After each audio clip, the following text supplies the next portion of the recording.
ورنہ کوئی شخص بھی پیچھے نہیں رہتا تھا، یہاں تک کہ کمزور بیمار قسم کے لوگ دو آدمیوں کے درمیان پاؤں گھسڑتے ہوئے بھی آ کر صف میں شریک ہو جایا کرتے تھے۔ میں دوستو اس سے کیا پتہ چلتا ہے کہ جو آدمی جماعت سے رہتا ہے، رسول اللہ صلی اللہ علیہ وسلم نے اس کے لیے منافق کا لفظ استعمال کیا۔ آپ حضرات نے ایک صحابی کا نام سنا ہوگا، حضرت عبداللہ ابن ام مکتوم رضی اللہ تعالیٰ عنہ، نام سنا؟ یہ نابینا صحابی تھے۔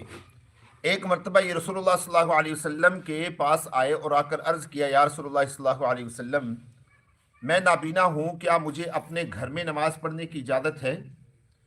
تو آپ علیہ الصلوۃ والسلام نے فرمایا اجازت ہے۔ جب یہ صحابی جانے لگے تو رسول اللہ صلی اللہ علیہ وسلم نے ان سے پوچھا کہ کیا تمہارے گھر میں اذان کی آواز آتی ہے؟